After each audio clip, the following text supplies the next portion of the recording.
স্বাগত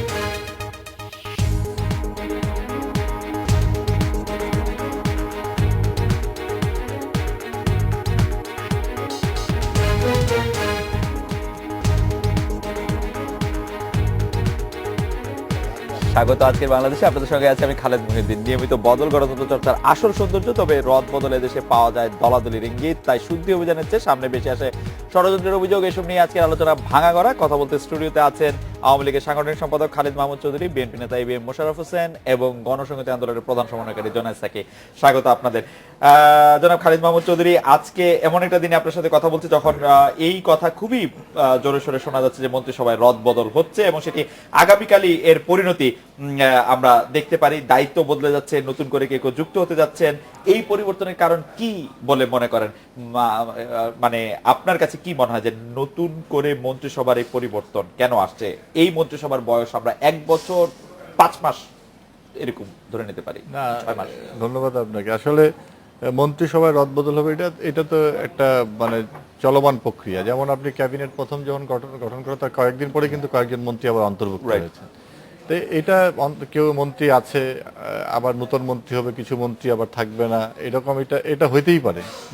এটা মাননীয় প্রধানমন্ত্রী আপনি দেখেছেন যে নিয়মিত তিনি বিভিন্ন মন্ত্রণালয়গুলো তিনি ভিজিট করেছেন, তাদের কর্মকাণ্ড পর্যবেক্ষণ করেছেন এবং তার অফিস থেকে পর্যবেক্ষণ করেন। তার এই বিষয়গুলো নিয়ে তার সম্পূর্ণ একটা স্টাডি আছে এবং যেহেতু ক্যাবিনেটের তিনি প্রধান, আর তিনি যে কোনো মুহূর্তে এই ধরনের সিদ্ধান্ত নিতে পারেন। এটা মানে কোনো নতুন বা কোনো চমক কোনো বিষয় না, এটা চলমান একটা প্রক্রিয়া। এটা মানে সরকার গঠনের 1 বছর 6 মাসের মধ্যে মন্ত্রিসভা পরিবর্তনকে আপনি নিয়মিত ঘটে মানে একটা তো হয়েছে যে অন্তর্ভুক্ত হয়েছেন কিছু মন্ত্রী, কিন্তু এটাতে বড় পরিবর্তন আসছে বলে আমরা জানতে পারছি। এটা শোনা যাচ্ছে, বাট মিডিয়ার মাধ্যমে আমরা জানতেছি যে একটা পরিবর্তন আসতেছে। কিন্তু এটা হতে পারে যে আমাদের সরকারের যে কর্মচাঞ্চল্যতা বাড়ানোর জন্য যেই আমাদের নতুন একটা এত বড় একটা বাজেট দেওয়া হয়েছে, প্রায় 3 লক্ষ কোটি টাকার বাজেট।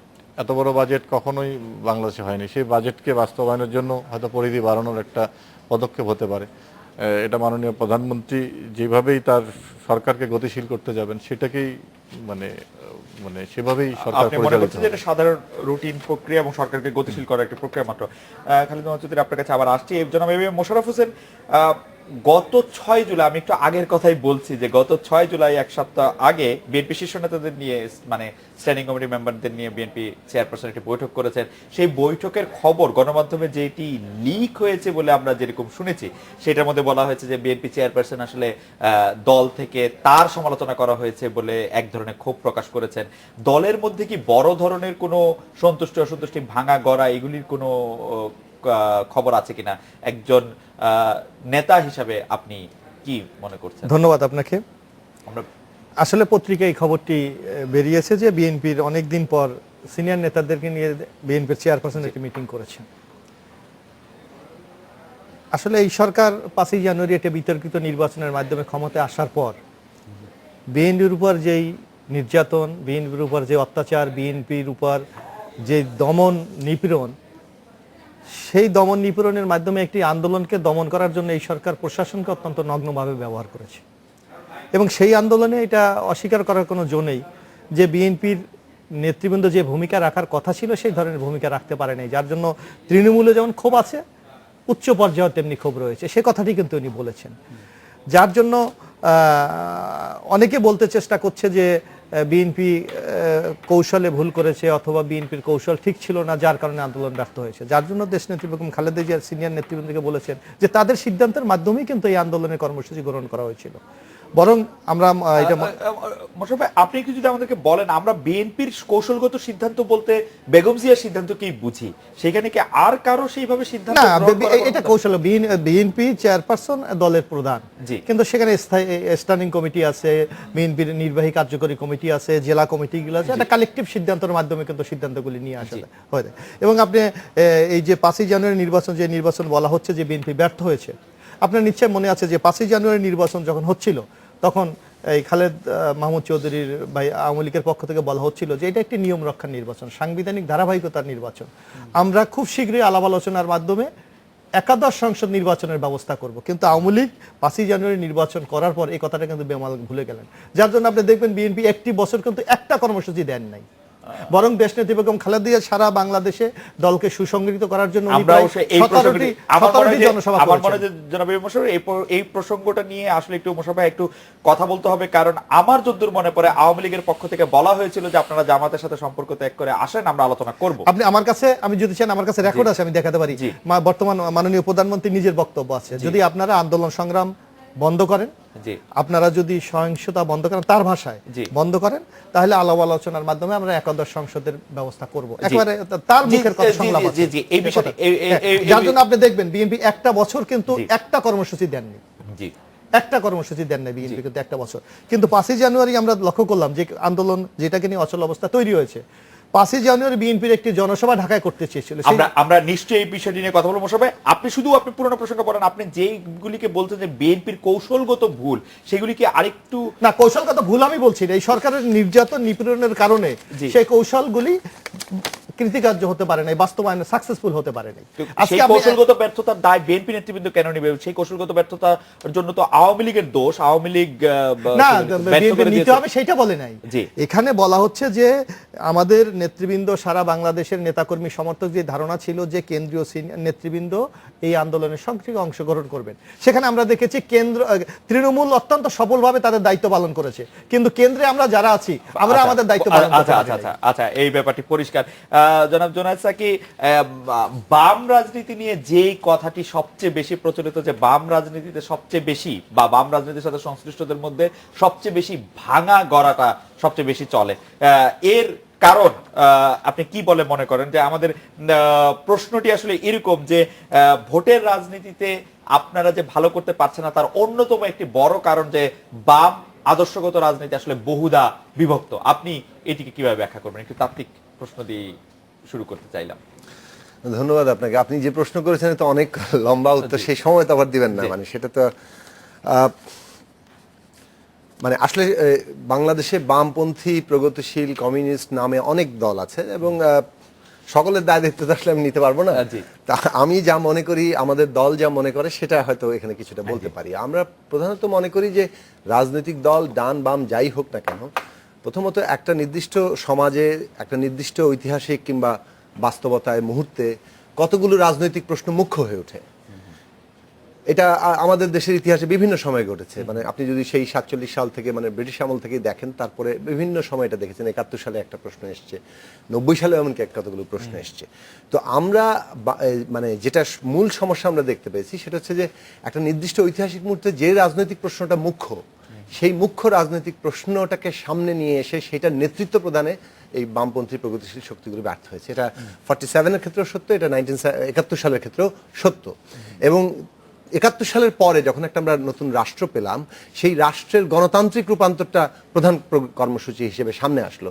কিন্তু আমরা দেখলাম যে এই গণতান্ত্রিক রূপান্তরের কাজটিও এই প্রগতিশীল শক্তি মানে যথেষ্ট জোরের সাথে আনতে পারেননি। সংবিধান প্রণয়ন থেকে শুরু করে সংবিধানের ক্ষমতা কাঠামো কি হবে, গণতান্ত্রিক অধিকারগুলো কিভাবে চর্চিত হবে, প্রতিষ্ঠানগুলো কিভাবে একটা ক্ষমতার ভারসাম্যের মধ্যে থাকবে, এগুলো উঠেছিল প্রশ্ন 72 সালে সংবিধান প্রণয়নের সময়, কিন্তু সেটা আর বেশি দিন থাকেনি। এবং দেখা গেল মানে এক ধরনের কেউ কেউ আত্মসমর্পণবাদী রাজনীতি, কেউ কেউ একটু হটকারী রাজনীতি, এই দুই রাজনীতির দোলাচলের মধ্যেই চলে গেলেন প্রধানত শক্তিগুলো। এখন এইভাবে সরলীকৃতভাবে বললে কিংবা খুব মানে একেবারে চাঁচাছোলাভাবে বললে যেটা মনে হয় যে আমরা কেবল নেতিবাচক সমালোচনাই করছি। এই মুখ্য রাজনৈতিক প্রশ্ন না ধরতে পারলেও কিন্তু জনগণের দাবি দেওয়া নিয়ে এই প্রগতিশীল শক্তিগুলি কিন্তু আগেও আন্দোলন করেছে, বাংলাদেশ আমলে আন্দোলন করেছে, এখনো আন্দোলন করে যাচ্ছে। আজকেও দেখুন বাংলাদেশে এই 20 রোজার মধ্যে প্রশ্নটি উঠলো হচ্ছে এই কারণে, আমরা কিন্তু ভোটের রাজনীতিতে অনেক সময় দেখতে পাই যে 7টি বাম সংগঠন একসাথে কাজ করছে, 2টি বাম সংগঠন একসাথে কাজ করছে। কোথায় এই আদর্শগত বিভক্তির কারণে তাদের একটি 2টি আলাদা অস্তিত্ব বা 2টি আলাদা পরিচয় ধারণ করতে হচ্ছে, সেইটি কারণ কি? এবং অনেক সময় আমরা কিন্তু দেখতে পাচ্ছি, আপনি যেটি বলছেন যে হটকারী রাজনীতি বা যেটি ক্ষমতা কেন্দ্রিক রাজনীতি, সেটির ক্ষেত্রেও এক ধরনের দোলাচলে ভুগছে, এর কারণটি আসলে না। ক্ষমতা কেন্দ্রিক রাজনীতি, রাজনীতি তো ক্ষমতার জন্য, ফলে বামপন্থী আর বলেন ডানপন্থী, তারা তো ক্ষমতায় যাওয়ার জন্য।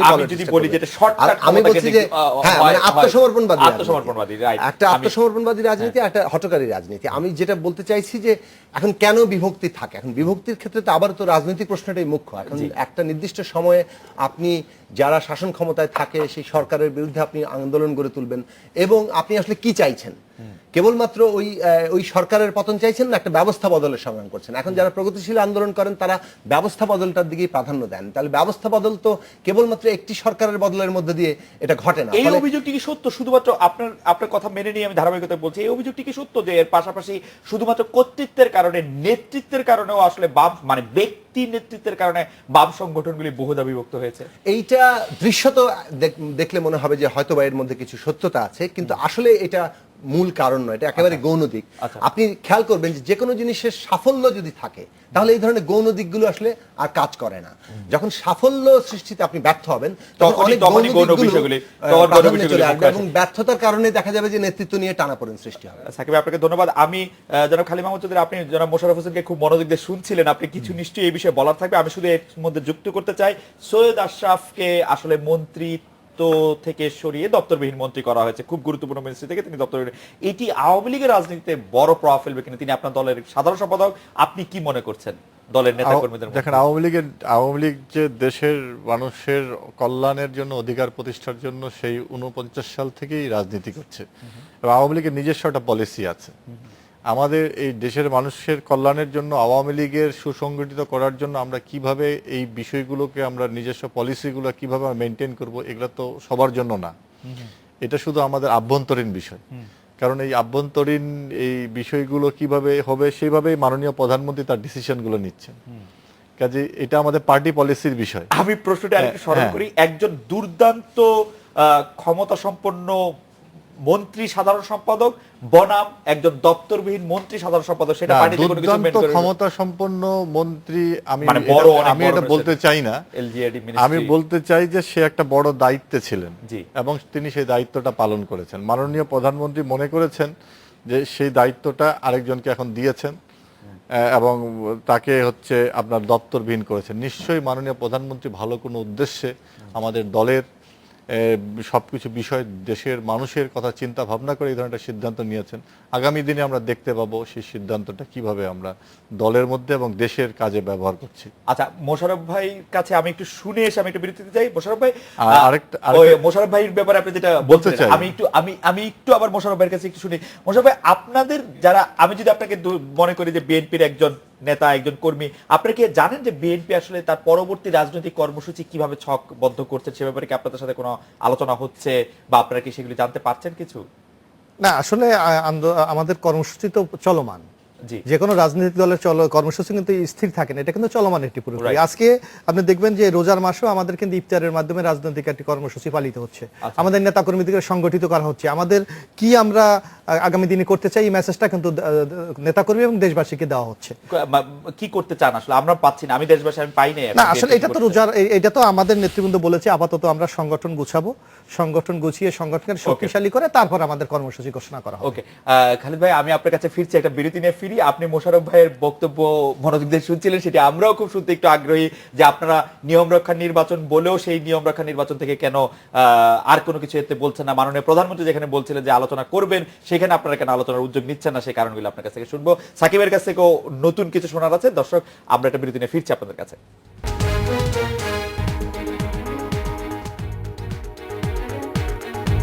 ফিরে এলাম আজকে বাংলাদেশে। জনাব খালিদ মাহমুদ চৌধুরী, বিরতির আগে আমরা জানতে চাইছিলাম যে কি কারণে, যে প্রশ্নটি জনাব মোশাররফ হোসেন তুলছিলেন যে কেন আলোচনা হচ্ছে না, কেন একটি সর্বজনগ্রাহ্য নির্বাচন দেওয়া হচ্ছে না, বা এই প্রসঙ্গে কোনো আলোচনা হচ্ছে না।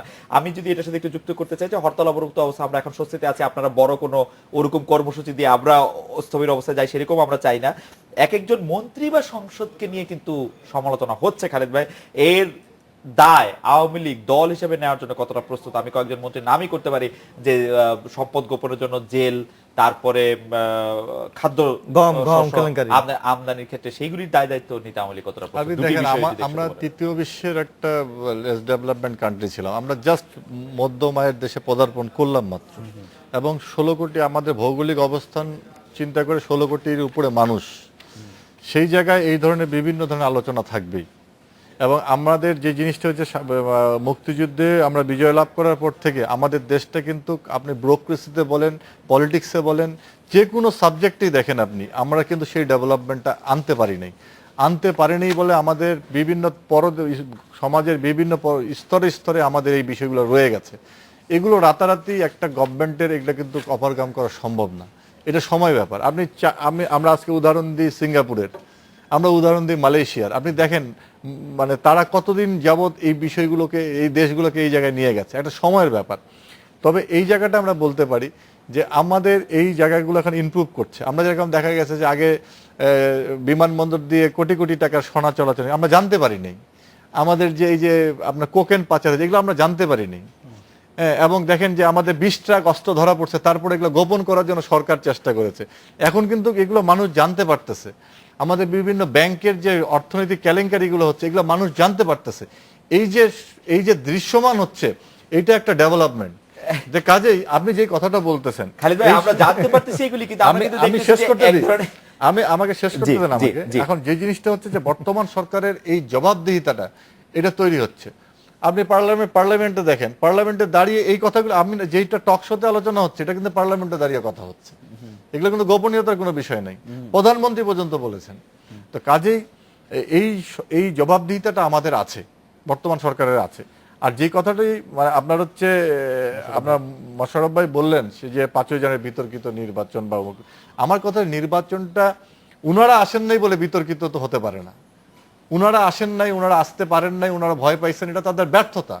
এবং তিনি বললেন একটা বাঁচার জন্য এখন কথা রাজনৈতিকভাবে নিজেকে রক্ষা করার জন্য বলছেন যে শেখ হাসিনা বলেছেন যেটা নিয়ম রক্ষার নির্বাচন। হ্যাঁ, আমি তো দায়িত্ব নিয়ে বলতেছি, যেটা অবশ্যই আমরা বলেছি যে আপনারা আসেন, আলোচনা করবো, দরকার হলে একাদশ নির্বাচন নিয়ে আমরা আলোচনা হবে। কিন্তু আপনারা কি বললেন তখন? আপনারা বললেন যে রক্তের গঙ্গা বয়ে যাবে, রক্তাক্ত হয়ে যাবে, বাংলাদেশ নির্বাচন হবে না, এবং শুধু দেশীয় হবে না, আন্তর্জাতিক মহলকে আপনারা অ্যাটাচ করে দিলেন। কিন্তু নির্বাচনটা 5 তারিখে হয়ে যাওয়ার পর বাংলাদেশ শান্ত হয়ে গেল, কই কোনো কিছু আপনারা পারলেন না। এখন আপনারা বলছেন 1 বছর সময়, আপনারা তো দেওয়ার সাহসই পান নাই কর্মসূচি, আপনারা দিবেন কোত্থেকে? এবং আপনারা দিলেন 1 বছর পর 93 দিন, এর রেজাল্টটা কি হইলো? আপনার রেজাল্টটা হইলো 150 জন মানুষকে পুড়িয়ে মারলেন। কিন্তু খালিদ ভাই, বিএনপির এই আচরণ থেকে কিন্তু আপনাদের যে প্রতিজ্ঞা, আপনাদের যে সংকল্প, সেই সংকল্প থেকে চ্যুত হওয়ার তো কোনো না, আমাদের সংকল্প আছে বলেই তো 3 লক্ষ কোটি টাকার আমরা বাজেট দিয়েছি। আমাদের সংকল্প আছে বলেই তো আমরা বিশ্ব ব্যাংক এবং হচ্ছে এইসব পরাশক্তিদের সঙ্গে চ্যালেঞ্জ করে আমরা পদ্মা সেতুকে স্বপ্ন নয় বাস্তবতা। কিন্তু একটি গণতান্ত্রিক একটি ধারাবাহিকতা, গ্রহণযোগ্য, সবার গণতন্ত্র শুনে বিএনপি নির্বাচন করলে গণতন্ত্র ধারাবাহিকতা থাকবে, আর বিএনপি নির্বাচন না করলে গণতন্ত্র ধারাবাহিকতা থাকবে না, এটা তো আমরা ভুল প্রমাণ করেছি। অতএব একটা রাজনৈতিক দলের কারণে বাংলাদেশ সংবিধান আটকায় থাকতে পারে না, একটা রাজনৈতিক দলের জন্য গণতন্ত্র সংসদ আটকায় থাকতে পারে না। এটা তো আজকে আমরা প্রমাণ করেছি যে আজকে এই 1.5 বছরে সংসদ কার্যকর। এবং আপনি যেহেতু জার্নালিস্ট, আপনি দেখেন সংসদের কার্যক্রমগুলো, দেখেন যে নবম সংসদের থেকে এই 1.5 বছরের সংসদ অনেক বেশি কার্যক্রমের প্যারামিটারটা আপনি হচ্ছে যে উপস্থিতি দিয়ে আপনি মাপছেন, উপস্থিতি না, আলোচনা দিয়ে না। আপনি স্থায়ী কমিটির সভাগুলো দেখেন, আপনি পর্যালোচনা করে স্থায়ী কমিটির সভাতে যে বিএনপির যে সদস্যরা তারা কি আলোচনা করেছে আর এখন কি আলোচনা হচ্ছে। আপনার হচ্ছে সংসদের হাউসের মধ্যে কি আলোচনা বিরোধী দলের নেতা করেছেন, এখন কি আলোচনা হচ্ছে, আপনারা দেখেন। এই বিষয় সংসদের বিরোধী দল মানে তো জুতা ফিকে মারা না, সংসদের বিরোধী দল মানে তো থুতু দেওয়া না। মোশাররফ ভাই খুবই আগ্রহী হয়ে উঠছেন কথা বলতে। আমি যে কথাটা বলি, নিজের দোষকে আড়াল করার জন্য অন্যকে আমি দোষারোপ করব, এই রাজনীতি বিএনপির ছাড়তে হবে। তাদের ব্যর্থতা ঢাকা যাবে না অন্যকে দোষারোপ করে। কাছে আসার আগে আমি একটু সাকিবের কাছে আসতে চাই। সাকিব, আপনি কি মনে করেন বা আপনি খালিদ মাহমুদ চৌধুরীর সাথে একমত কিনা যে আমরা আসলে গণতান্ত্রিক উপায় মানে এটিকে ভুল প্রমাণ করা গেছে যে আসলে মানে গণতান্ত্রিক অবস্থার মধ্যেই আমরা আছি? না, মানে আসলে এই বিষয়ে অনেকবার কথা বলেছি, তারপরে একটু বলি যে এই যে বক্তব্যটা দাঁড়াচ্ছে এটা কিন্তু খুব এর অনেক বিপজ্জনক দিক আছে আর কি। এমনকি আওয়ামী লীগের জন্য এর অনেক বিপজ্জনক দিক। আর আজকে যে যুক্তিগুলো আওয়ামী লীগ তৈরি করছেন, এই যুক্তিগুলো কিন্তু বুমেরাং হতে পারে। সেটা এখন আওয়ামী লীগ হয়তো হিসাব করছে যে বুমেরাং হওয়ার কোনো সুযোগই নেই, কিন্তু এইটা মানে কোনো কিছুই কিন্তু কোনো চিরস্থায়ী বন্দোবস্ত নয়, এটা মনে রাখা দরকার। এবং এই যে যুক্তি যে না ঠিক আছে বিএনপি না আসলে কি হবে, বেশিরভাগ দল না আসলে কি হবে, আওয়ামী লীগ তো একাই আছে, সুতরাং থাকলে এটা নির্বাচন হবে এবং আমরা বিরোধী দলকে মন্ত্রী বানিয়ে এরকম একটা জিনিস বানাবো, এবং এই সবই হচ্ছে গণতন্ত্রের ধারাবাহিকতা। এই বক্তব্য দিয়ে আপনি হয়তো জবরদস্তিমূলক শাসন জারি রাখতে পারেন, কিন্তু তার মধ্যে দিয়ে আপনি যে যুক্তিগুলো প্রতিষ্ঠা করে যাচ্ছেন, একসময় এইগুলো আবার আমাদের দেশে ঘুরে অন্যরা ব্যবহার করবে, এবং তখন কিন্তু আওয়ামী লীগের দিক থেকেও তার এই যুক্তিগুলো আর দাঁড় করানোর কোনো সুযোগ থাকবে না। সুতরাং আমার কাছে মনে হয় যে এই যে জনগণের সম্মতি, নাই এই সরকারের, যে রাজনৈতিক নৈতিক বৈধতা দরকার এই সরকারের সেটা নাই। সেটা কিন্তু সরকারের প্রধান দুর্বলতা। উন্নয়নের অনেক কর্মসূচি তারা নিতে পারেন, সেই উন্নয়ন নিয়ে যদি আলোচনা করেন সেটা আরেকটা আলোচনা। সেখানে কি ধরনের উন্নয়ন হচ্ছে, কারা সেই উন্নয়নের সুফল পাচ্ছে, এটা একটা ইনক্লুসিভ গ্রোথ হচ্ছে কিনা, সেগুলো আলোচনার বিষয় আছে। কিন্তু তারপরেও এই উন্নয়ন আর গণতন্ত্রকে পরস্পর বিপরীত হিসেবে দাঁড় করানোটা একটা ভয়ঙ্কর রাজনৈতিক চিন্তা, এবং এই চিন্তা যদি আমরা করি তাহলে উন্নয়নও হবে না, গণতন্ত্র আসলে আমি খারাপ দিকে যাবে।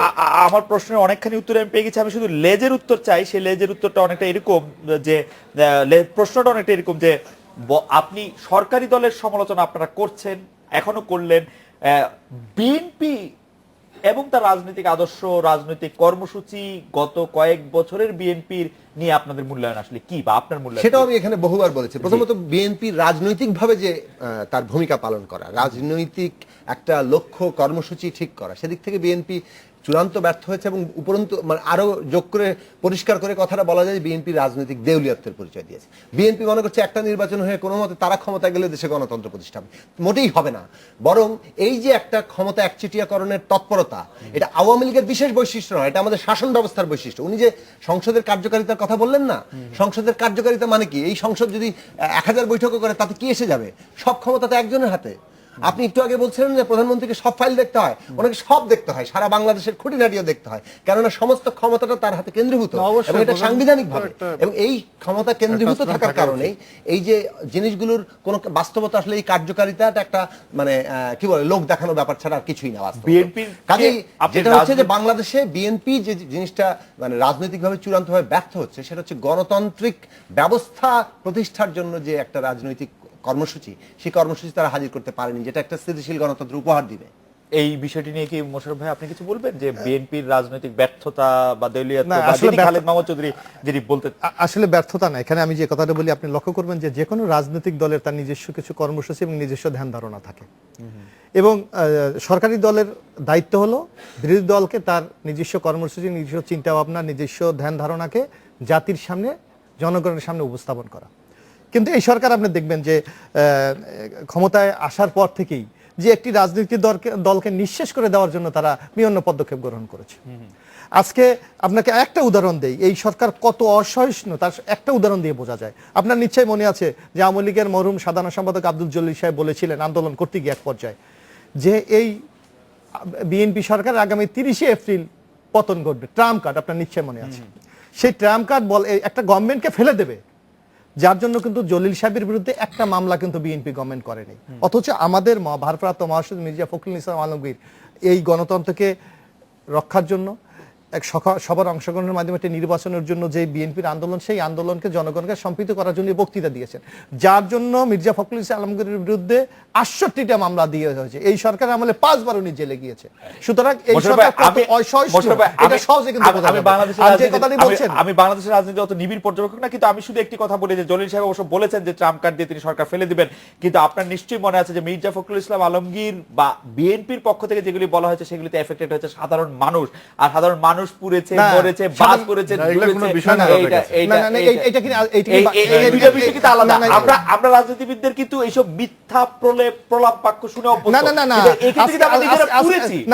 আজকে আপনি যে কথাটা বলছেন, যে আজকে যে কথাটা জুনায়েদ সাকিব বলেছেন, যে আজকে এক দলের শাসন চলছে, যেটাকে আমরা বলছি বাকশাল, ঠিক এই পরিস্থিতি আজকে যে পরিস্থিতি বিরাজ করছে, এই পরিস্থিতি কিন্তু 1975 সালেও ছিল না, যে সকল দলকে নিষিদ্ধ করে একদলীয় বাকশাল। আজকে বাংলাদেশ কিন্তু সেই দিকে চলে যাচ্ছে। দল নিষিদ্ধ তো করা হয় নাই, অনেকটা নিষিদ্ধর মতো। আপনি আজকে এমন একটা দিন আমরা এই আলোচনা করছি যখন মির্জা ফখরুল ইসলাম আলমগীর প্রত্যেকটি মামলায় জামিন পেয়েছে। কিভাবে আপনি দেখেন একটা রাজনৈতিক দলের, এখানে খালেদ মাহমুদ চৌধুরী আছে, হাইকোর্টে জামিন পাওয়ার পর বাংলাদেশে বারবার সুপ্রিম কোর্টে আপিল হয়, আপিলের ডিভিশন, এটা বাংলাদেশের ইতিহাসে কখনো ছিল না, সবসময় ছিল না, এটা ছিল না, এটা ছিল না। এই সরকার আসার পর আজকে প্রত্যেকটা মামলাকে আজকে আপিল করা হচ্ছে, ডিভিশনে আপিল করা হচ্ছে, যাতে রাজনৈতিক নেতৃবৃন্দ বেরোতে না পারে। আমরা সবাই জানি অনেক মামলা হলে রাজনৈতিক কারণে দেওয়া হচ্ছে। আজকে দেশ নেত্রী বেগম খালেদা জিয়া কি ডেমরা গিয়ে বোমা মেরেছে, অথচ তার নামে আসামি করা হয়েছে, তার বিরুদ্ধে চার্জশিট দেওয়া হচ্ছে। সুতরাং এটা এই সরকারের লক্ষ্য দেশ নেত্রী বেগম খালেদা জিয়া সহ বিএনপির শীর্ষ নেতৃবৃন্দকে সাজা দিয়ে বাইরে রেখে আরেকটি নির্বাচনের মাধ্যমে আর ক্ষমতাকে পাকাপোক্ত করা। আপনি আরেকটা দেখবেন, আরেকটা আপনি লক্ষ্য করবেন, না আপনি যে কথাটি বলেছেন একটু খেয়াল করলে দেখবেন যে আজকে বিএনপি নাই, কারণ বিএনপি তো সাংবিধানিকভাবে বিরোধী দলের মর্যাদা, সে রাজপথের বিরোধী দল। আজকে এই সরকারের মন্ত্রী মায়া সাহেব, যাকে আদালত যাকে অভিযুক্ত করেছে, আমরা রাজনীতি করি, খালেদ ভাই রাজনীতি করে, আমাদের রাজনীতির আইনের পরও কিন্তু একটা নৈতিকতা বললে একটা জিনিস আছে। আজকে ওনাকে 13 বছর সাজা বহাল রেখেছে, অথচ মাননীয় প্রধানমন্ত্রী ডেকে বলে নাই যে আপনাকে সাজা দেওয়া হয়েছে, আপনি পদত্যাগ করেন, বলেনি। অথচ মায়া সাহেব নিজেও কিন্তু এই কাজটি করেনি। অথচ আপনি দেখবেন কিন্তু মোশাররফ ভাই, আপনি এই কথাটি বলছেন বটে, এই কথাটি আপনি বলছেন বটে, কিন্তু আপনি কি দুর্নীতি দমন কমিশনকে একটি ধন্যবাদ দিয়েছেন যে দুর্নীতি দমন কমিশনের পক্ষ থেকে সেই মামলাটি একজন সিটিং মিনিস্টারের বিরুদ্ধে এমন ভাবে চালানো হয়েছে যেটি হাইকোর্ট, যেটি বাতিল হয়ে গেছে, সেটি এপিলেট ডিভিশনে গিয়ে সেই মামলাটি মানে এরকম মামলা কিন্তু বিএনপি নেতৃবৃন্দের নামে বহু আছে। না, আপনি সিটিং মিনিস্টারের বিরুদ্ধে, যিনি আওয়ামী লীগের মহানগর নেতা, মানে এটাকে আপনি তাদেরকে ধন্যবাদ জানানো যেতে পারে। আপনি সব কাজে যে তারা ধন্যবাদ পাবে না এটা না, কিছু কাজ তো তারা ভালো করে। কিন্তু তাহলে আমরা এটা বিরতি নিচ্ছি, বিরতি আমি আরেকটু বলি। তারপর আপনি দেখবেন যে এই সরকারের খাদ্যমন্ত্রী কামরুল ইসলাম সাহেব আজকে পচা গম আইনে, যেটা এই সরকারের আইন শৃঙ্খলা বাহিনী বলেছে খাওয়ার অযোগ্য, সেটা জনগণকে কাবিখা এবং আপনার টিআর এর জনগণকে খাওয়ানো। আমার মনে হয় যে এই ক্ষেত্রে খালেদ ভাই নিশ্চয়ই কাবিখা এবং আপনার টিআর এর জনগণকে খাওয়ানো। আমার মনে হয় যে এই ক্ষেত্রে খালেদ ভাই নিশ্চয়ই মোশাররফ ভাই এই কথাও তো বলতে হবে যে এই বিষয়গুলি যে এখন সামনে আসছে, সরকার আইন শৃঙ্খলা বাহিনী বলছে যে এই গম হবে না, এমপিরা যে বলছে যে এই গম আমি নিব না, সেটিরও তো একটি, এটা কারণটা কি? আজকে তাদের প্রতিপক্ষ নাই, নিজেরা যুদ্ধ করছে। আজকে নিজেরা যুদ্ধ। কালকে আপনি দেখছেন পত্রিকায় যে ঢাকা শহরে, যেখানে এই সরকারের প্রশাসনের কেন্দ্রবিন্দু, সেখানে কোন দোকান থেকে কত চাঁদা উঠবে, 15 কোটি টাকার চাঁদা ওঠা টার্গেট নিয়ে আজকে যুবলীগ। আমরা অনেকগুলি প্রশ্ন জমা করে ফেলেছি খালিদ ভাইয়ের কাছে। খালিদ ভাই, আপনি এই প্রশ্নগুলি নিশ্চয়ই উত্তর দিবেন এবং সময় দিতে হবে, এবং সাকিব ভাইও বেশ কয়েকটি গুরুত্বপূর্ণ বিষয়ে তুলেছেন যেটি আওয়ামী লীগের জন্য বিপজ্জনক হতে পারে। আপনাদের এই কথাগুলি, সেই বিষয়গুলি ধরে যদি আপনি কথা বলেন, আমরা এটা বিরতি নিয়ে ফিরছি।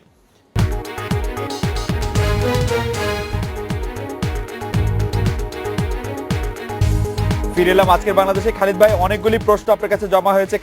সাকিব ভাই কিছু প্রশ্ন করেছেন, মোশাররফ ভাই কিছু প্রশ্ন করেছেন, দর্শকরা বলছেন আমি আজকে আওয়ামী লীগকে বেশি সাপোর্ট করছি, সুতরাং আপনি এইবার আমার প্রশ্নের ভালো করে জবাব দেন। খালিদ ভাই, না, ঘটনা হচ্ছে যে কথাটা বলে মোফাজ্জল হোসেন চৌধুরী মায়া, এই তার বিরুদ্ধে মামলাটা হয়েছিল 111 এর সরকারের সময়, সেটা হয়েছে এবং হাইকোর্ট দিয়েছে। আপিলেট ডিভিশন বলেছে যেটা জাজমেন্ট দিয়েছে সেটা সঠিক হয়নি। আপিলেট ডিভিশন রিভিউ হবে, রিভিউ হওয়ার পরে তারপরে সেটা কার্যক্রম অনুযায়ী চলবে। হাইকোর্টে আবার নতুন করে মামলা হবে। তো এইটার কারণটা হইতে পারে। এখন দেখেন মোফাজ্জল হোসেন যদি মায়া কে, মোফাজ্জল হোসেন মায়া এই ঢাকা শহরে আমরা যারা বসবাস করি, এখানে কিন্তু গেরিলা যুদ্ধ করে কিন্তু মুক্তিযুদ্ধে তিনি বিশাল বীরত্বপূর্ণ অবদান রেখেছেন এবং সিভিলিয়ান হিসেবে তিনি বীর বিক্রম হয়েছেন। কাজে তার কিন্তু ক্যারিয়ারটা কিন্তু ওই ঠুনকো কথা দিয়ে কিন্তু বন্ধ করে দেওয়া যাবে না এবং তিনি কিন্তু তার দীর্ঘ রাজনৈতিক ইতিহাস আছে। হ্যাঁ, কাজেই কামরুল ইসলাম একটা হঠাৎ করে এসে খাদ্যমন্ত্রী হন নাই, তিনি কিন্তু রাজনীতির ডেডিকেশন, তার কমিটমেন্ট, অনেক বড় কমিটমেন্ট নিয়ে তিনি এখানে এসেছেন। কাজেই এইসব কথাবার্তা এগুলো তদন্তের বিষয় বলতে পারি। আমরা তদন্ত না করে একজন মানুষের পদত্যাগ দাবি করে এই সমস্যাগুলো সমাধান করতে চাচ্ছি, এটা সঠিক না। আমাদের স্ট্রং প্রতিবাদ করা উচিত। প্রেসিডেন্ট নিক্সন রিপাবলিকান দলের হয়ে এত কিছু করার পরও তিনি এইরকম একটি ঘটনার পদত্যাগ, একজন মানুষ অনেক বড় ছিলেন বলে তিনি কোন একটা ছোট কাজ করে আমরা নিন্দা করতে পারবো না? নিন্দা তো অবশ্যই করতে পারবেন, কেন পারবেন না? সমালোচনা করতে পারবো। সংসদে দাঁড়িয়ে তিনি তার ব্যাখ্যা দিয়েছেন। এটা একটা প্রক্রিয়া আছে। আমাদের হয়ে গেছে কি, এখন খালেদা জিয়া রাজনীতির ব্যর্থতার পরিচয় দিয়েছেন। ডেফিনেটলি এখন পর্যন্ত তাদের অবরোধ উত্থাপন মানে প্রত্যাহার হয় নাই আমার জানা মতে। এখন পর্যন্ত অফিসিয়ালি তাদের যে 93 দিনের অবরোধ ছিল প্রত্যাহার নেই। এখন কি মোশাররফ ভাই কি খালেদা জিয়ার পদত্যাগ দাবি করছে? তা তো করছে না। কিন্তু খালেদা জিয়া তো ব্যর্থ, এটা সবাই জানে, বাংলা 16 কোটি মানুষ জানে, তার আন্তর্জাতিক যেসব বন্ধু বান্ধব আছে তারাও জানে, কিন্তু তারা দাবি করে। খালেদ ভাই বলছেন আপনি কি ভুলে গেছেন যে এরশাদের স্বৈরাচারের বিরুদ্ধে আমরা 9 বছর আন্দোলন করেছি, তখন কি আপনার নেত্রী, বিএনপি নেত্রী, আমরা যারা অন্য সংগঠন করেছি তাদের নেতাদের কি ব্যর্থ বলা হয়েছে? অনলি বিকজ আন্দোলনে সেই রাজনীতিটা হয়েছে কোনটা? আমরা একটা অভিষ্ট লক্ষ্যে আমাদের একমত ছিলাম আমরা, যে আমাদের স্বৈরাচারী একটা সিস্টেম প্রক্রিয়াটাকে আমাদেরকে সরাইতে হবে, গণতান্ত্রিক একটা প্রক্রিয়া আনতে হবে। সেই জায়গাটায় আমাদের একটা কমিটমেন্ট ছিল, সেই জায়গায় আমরা সফল হয়েছি। কিন্তু এইখানে যে জিনিসটা বলা হচ্ছে যে এই যে একটা দল, একটা যেখানে গণতান্ত্রিক প্রক্রিয়া চলতে, সেই গণতান্ত্রিক প্রক্রিয়া না গিয়ে আপনি মানুষ হত্যা করছেন।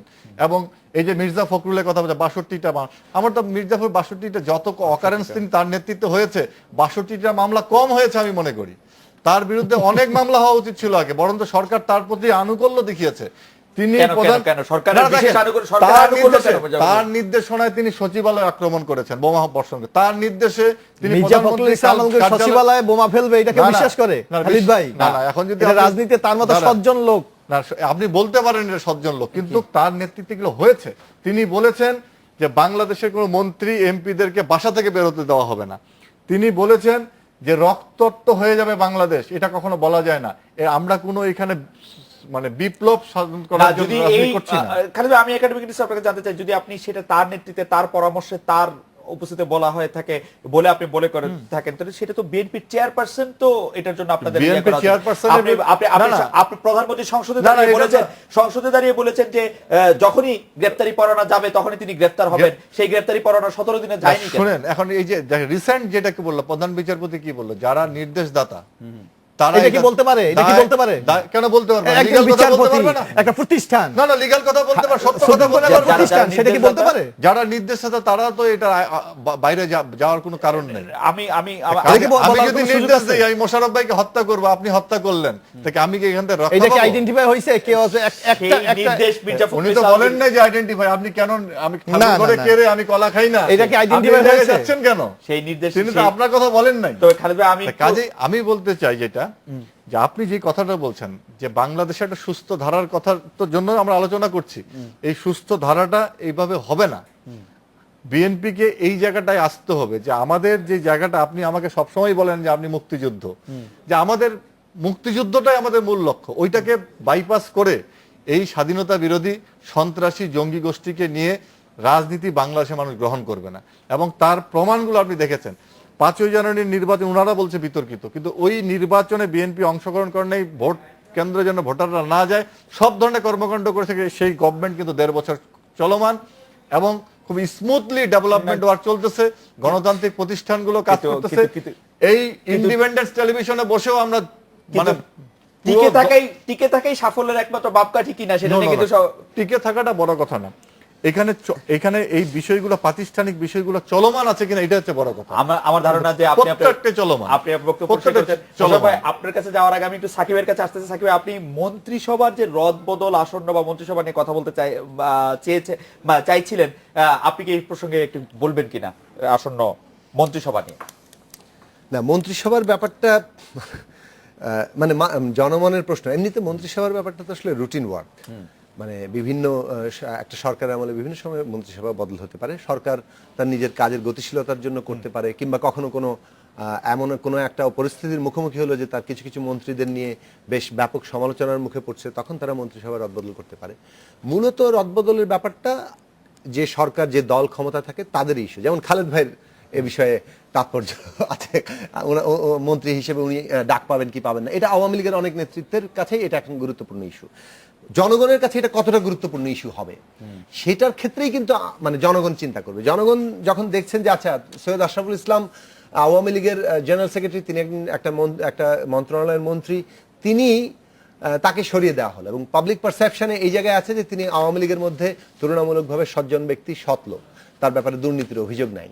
সেই একই সময়ে আবার যাদের বিরুদ্ধে অলরেডি দুর্নীতির অভিযোগ আছে, যারা গম কেলেঙ্কারি বলেন কিংবা ইতিমধ্যে দুর্নীতির সাজা পাওয়া, যেমন যত বড় আপনি পদবি লাভ করেন না কেন, আপনার অতীতে যত মহৎ কীর্তি থাকুক না কেন, আপনি একটা কোর্ট কর্তৃক আপনি কি বলে ঘোষিত হয়েছেন, সাজাপ্রাপ্ত হয়েছেন, এবং যে হাইকোর্টে যে এটা খারিজ হয়ে গেছে, খোদ চিফ জাস্টিস বলছেন যে জুডিশিয়াল মাইন্ড ছিল না বিচারপতিদের এটা বিচার করার ক্ষেত্রে, কাজে আবার পুনর্বিচারে সেটা ইয়ে দিয়েছেন। সেই রকম একটা জায়গায় review হবে। আর তার মানে হচ্ছে যে এটার একটা নৈতিক জায়গা তৈরি হয়। এখন এইরকম একটা পরিস্থিতিতে যেখানে তাদের ব্যাপারে আগে ব্যবস্থা নেওয়া দরকার ছিল, সেখানে সৈয়দ আশরাফুল ইসলামের ব্যাপারে ব্যবস্থা নেওয়া হচ্ছে। সম্ভবত এটা নিয়ে পাবলিক পারসেপশন যা এখন রদবদল, সেই বিষয়টাকে মানে আবার আওয়ামী লীগের দিকে, আওয়ামী লীগের একটা পলিটিক্যাল স্ট্যান্স। আরেকটা বিষয় আমি মনে করি, রদবদল এখন অনেক বিষয়ে আলোচনা, কিন্তু একই সময় কিন্তু বাংলাদেশে অনেকগুলো ঘটনা ঘটছে। ঈদ সামনে, আমাদের 37% গার্মেন্ট কারখানার শ্রমিকরা এখনো বেতন পান নাই, 3 মাস বকেয়া নিয়ে তারা প্রেস ক্লাবে অবস্থান ধর্মঘট করছেন। আজকে শিশু রাজনকে কিভাবে হত্যা করা হচ্ছে, সমাজ কত বিভীষিকার জায়গায় যাচ্ছে, জাকাতের নামে 27 জন মানুষ প্রাণ হারিয়ে ফেলছে, এই ঘটনাগুলো কিন্তু আছে। কাজে আমরা এই যে বাস্তব ঘটনাগুলোর দিকে সরকারের যত আরো অনেক অধিকতর মনোযোগ, সরকারের কি এই জায়গা জায়গাগুলো চাই। মনোযোগ দেয়নি আপনি বলছেন? মনোযোগ এখন পর্যন্ত মানে সাকিব ভাই, আপনি মনোযোগ বলে আছে। যাচ্ছেন কিন্তু সরকারের মনোযোগ আছে। মনোযোগ আমার আছে, কাছে মনে হয়। 20 তারিখের মধ্যে আমরা বেতন পাওয়ার এখনো পর্যন্ত সাকিব ভাই, আমরা নিশ্চয়তা বিরতি হয়নি। নিচ্ছি, কিন্তু এইটি আবার একটু অতি সরলীকরণ করা হলো কিনা যে সরকার শুধু দুর্নীতিগ্রস্তদেরকে সরিয়ে দিচ্ছে না, যাদের বিরুদ্ধে কোনো অভিযোগ নাই তাদেরকে সরিয়ে দিচ্ছে, এটা সরলীকরণ করার কারণ মতিয়া চৌধুরী বা নুরুল ইসলাম নাহিদের বিরুদ্ধে কোনো অভিযোগ কখনোই শোনা যায় না, তাদেরকে সরকার সরিয়ে দেয় নাই, তারা বহল তবিয়তেই আছে। না না, আমি বলছি না যে এটা এই দুর্নীতিগ্রস্ত মানে এরকম মনে হতে পারে যে আওয়ামী লীগ একজনকে শুধু- সরিয়ে দিচ্ছে। আমি বলছি যে এটা একটা পাবলিক পারসেপশন যে এই জায়গাটা সরিয়ে দেওয়া এবং অন্যদিকে দুর্নীতির অভিযোগ আছে এমন লোকজনকে রেখে দেওয়া, এটা সরকারের বিরুদ্ধে মানে ব্যাপকভাবে এটা আলোচিত হচ্ছে বিভিন্ন জায়গায়। আমার মনে সে হয় কারণে যে সেই- এটা একটা ইস্যু হিসেবে সামনে এসেছে। কিন্তু আমি যে ওনার যে কথাটা একটু 1 মিনিট একটা যুক্ত করতে চাই, উনি বললেন যে আমরা স্বৈরাচারী এরশাদের বিরুদ্ধে একটা আন্দোলন করেছি, সেটা একটা নির্দিষ্ট লক্ষ্য ছিল।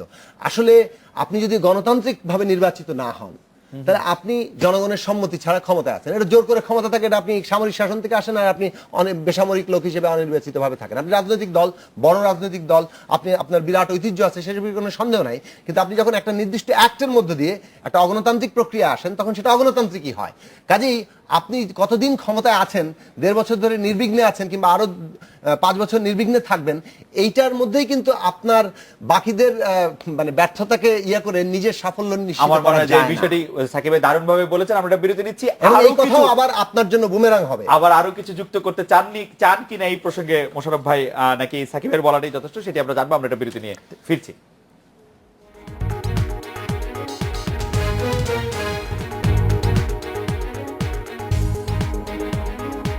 ফিরে এলাম আজকের বাংলাদেশে।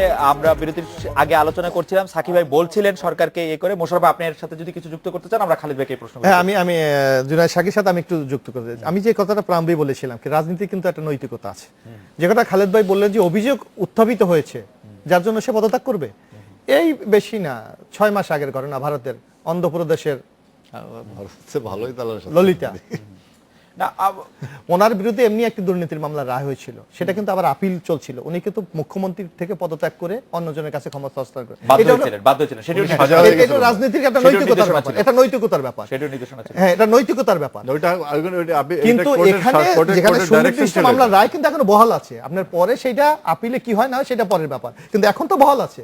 এখন তো উচিত যে মোয়াজ্জেম চৌধুরী মাওয়াকে এখান থেকে সরে যাওয়া, সুস্থ মামলা পরিচালনার জন্য। আর একটা তার বিরুদ্ধে কোনো মামলার রায় নেই তো। রায় তো 13 বছর সাজা আছে তো। 13 বছরের সাজা আছে, সাজা সেটি আছে, হাসিল সাজা করা আছে। হবে। এবং তার বিরুদ্ধে হাইকোর্টে আপিলও আছে। হ্যাঁ, হাইকোর্টে ঠিক আছে, কিন্তু এখন তো বহাল আছে। আপিল আছে। হাইকোর্টে আপিল আছে, হাইকোর্টে আপিলটি আপনি বহাল কি আছে। বলেন? হাইকোর্ট যেটি স্টে না, কিন্তু করেছিল যদি মামলার কার্যক্রম, নৈতিকতার আপনি কারণে, রাজনৈতিক কথা বলছেন, নৈতিকতার ভাই, কারণে আপনি আপনি legal একটা কথা কথা বলবেন, বলেন। যে একটা কথা খালেদ ভাইরা প্রায় বলে না, যে না, আপনি legal মাননীয় কথা বলেন, প্রধানমন্ত্রীর কোনো রাজনৈতিক কথা দুর্নীতির বলেন না। মামলা প্রত্যাহার করা হয় নাই, কিন্তু দুর্নীতি মামলাগুলো ডিপেন্ড করে কে? Attorney general. জি। যে অ্যাটর্নি জেনারেল যখন আসামির পক্ষে কথা বলে, সেই মামলা কি থাকে? অ্যাটর্নি জেনারেল মামলাকে এই আচ্ছা, আমি মামলাগুলো একটু সেই মামলা কি থাকে? 30 সেকেন্ড যুক্ত করি। সেটা হচ্ছে লিগ্যাল বিষয়টা এখানেই, যে হ্যাঁ, এটা ঠিক কোর্ট আসলে নির্ধারণ করবে ওনার এমপিশিপ থাকবে কি থাকবে না। এটা কোর্টের ফয়সালা না হওয়া পর্যন্ত আসলে এটা এখনই ব্যাখ্যা দেওয়া যাচ্ছে না। কিন্তু উনি কিন্তু মন্ত্রীও, ফলে ওখানে একটা কনফ্লিক্ট অফ ইন্টারেস্ট জায়গা তৈরি হতে পারে, যে বিচার প্রক্রিয়া প্রভাবিত হতে পারে বিং মিনিস্টার। ওনার কিন্তু এমপিশিপের এখনই কোনো ফয়সালা হবে না। ফলে প্রশ্নটা কনফ্লিক্ট অফ ইন্টারেস্টের জায়গা থেকে একটা পলিটিক্যাল একটা মোরাল কোয়েশ্চেন বিচার ব্যবস্থা যে প্রভাবিত হবে না, সেই জন্যই তো আপনার অ্যাপিলেট ডিভিশন এই ধরনের একটা ডাইরেকশন দিয়েছেন। এবং এটাই তো প্রমাণ করে। আচ্ছা খালিদ ভাই, আমরা এটা তো প্রমাণ করে আপনি বলছেন, একদম যে এটা conflict of interest এর জায়গায় একদম শেষ পর্যায়ে চলে আসছি। আমি এই প্রশ্নটি আপনাকে করতে চাই যে জেলায় জেলায় বিএনপি জামাতের অনেক নেতাকর্মী ফুলেল শুভেচ্ছা পেয়ে আওয়ামী লীগে যোগদান করছেন, এতে আপনারা আনন্দিত কিনা? আওয়ামী লীগের সাংগঠনিক সম্পাদক হিসেবে জামাত শিবিরের নেতাকর্মীদের ফুলেল শুভেচ্ছা অংশগ্রহণ নিয়ে আপনারা না, দেখেন, আনন্দিত কিনা? জামাত শিবিরের যারা যোগদান করতেছে, যারা যেখানে যোগদান করে, তারা নিজ দায়িত্বে করতেছে। এটা আমাদের কোনো ইয়ে না। আমরা এই বিষয়টা আমাদের নলেজে এসেছে, আমরা এটা পর্যবেক্ষণ করছি, আমরা দলীয়ভাবে এগুলা কার্যক্রম চালাচ্ছি। আমরা যদি সেই ধরনের কোনো গন্ধ পাই, তাহলে আমাদের তাদের বিরুদ্ধে সাংগঠনিক ব্যবস্থা গ্রহণ করা হবে। এবং আপনি জানেন যে আওয়ামী লীগ মুক্তিযুদ্ধের মধ্য দিয়ে শক্তিকে ধারণ করে বাংলাদেশকে এগিয়ে নেওয়ার চেষ্টা করেছে। এই জায়গাটায় যদি কোনো জায়গায় ক্ষতিগ্রস্ত কোনো মানে শক্তি অংশ মানে এখানে যুক্ত হয়ে যায়, তাহলে এটা আমি আওয়ামী লীগের সাংগঠনিক সম্পাদককে কখনোই গ্রহণ করবে না। আমি আওয়ামী লীগের সাংগঠনিক সম্পাদককে একটি বিষয়ে দৃষ্টি আকর্ষণ করতে চাই। চট্টগ্রাম রাউজানে বিএনপির উপজেলা পর্যায়ে একজন নেতাকে গত রোববার পুলিশ গ্রেপ্তার করেছিল। তিনি রাউজানের একজন যুবলীগের কর্মী হত্যার আসামি। পুলিশ জানায় তার বিরুদ্ধে আরো অনেক মামলা রয়েছে, কিন্তু পরদিন সকালে তাকে ছেড়ে দেওয়া আর বিকেলে তাকে উপজেলা আওয়ামী লীগের কার্যালয়ে নিয়ে যাওয়া হয়। সেখানে ফুলের তোড়ায় তিনি দলবদল করা হয়, বলা হয় তিনি স্বেচ্ছা। আমি ওই কথাটাই আপনাকে বলছি। না, আমি একটু যোগ করতে চাই খালিদ ভাই, একটু যোগ করতে চাই। না, আপনার কথার সাথে একটু জয়। খালিদ ভাই বলেছে যে জামাত শিবির যদি জয়েন যার যার দায়িত্ব করবে। কুষ্টিয়ায় না, দায়িত্ব জেলা রোকন মাহবুল হক হানিফ নিজে জয়েন করেছে, এই দায়িত্ব কে নেবে? এই দায়িত্ব কে নেবে? এখন শুনে খালেদা জিয়াও তার স্থায়ী কমিটি মিটিং এ তার সিনিয়র নেতাদেরকে বলছেন আপনারা যদি আওয়ামী লীগ করার ইচ্ছা থাকে আওয়ামী লীগে জয়েন করেন। ওইটা বিষয় না, এটা না, আপনাদের জামাতের ব্যাপার, যেখানে আপনাদের আমাদের দলীয় যে বিষয়গুলো আপনি যেটা বলেছেন, আমরা পত্রপত্রিকার মধ্যে আমাদের নলেজে এসেছে, আমাদের দলীয় ফোরামে এগুলো আলোচনা হচ্ছে। ইতিমধ্যেই আমরা এই বিষয়গুলো নিয়ে পদক্ষেপ গ্রহণ করেছি। যদি এই পত্রিকার বিষয়গুলো যদি সত্যতা প্রমাণ হয়, তার বিরুদ্ধে আমরা সাংগঠনিকভাবে ব্যবস্থা গ্রহণ করব। এই ব্যাপারে আমরা নীতিগতভাবে আমাদের জায়গাটা পরিষ্কার জায়গা, মানে দলের অবস্থানের ক্ষেত্রে এই আমাদের ব্যাপারে কোনো কোনো পরিবর্তন হয় না, কোনো ছাড় হয় না। আওয়ামী লীগের 66 বছরের ইতিহাসে এই ধরনের এই যে অপশক্তিকে নিয়ে আমরা দলের শক্তি বৃদ্ধি করতে হবে এরকম কোনো বিষয় নাই। আমরা আওয়ামী লীগের অর্জনটা হচ্ছে রক্ত দেওয়ার কিন্তু অর্জন। আমি এই জিনিসটা আরেকটু আগে শেষ হয়েছে, আমরা একটু শেষ করতে হয়েছে যে জনাব খালিদ মাহমুদ চৌধুরী, জনাব জনাবকে আপনাদের অনেক ধন্যবাদ। এই ছিল আজকের বাংলাদেশে। দেখা হচ্ছে আগামীকাল এই সময়। শুভরাত্রি।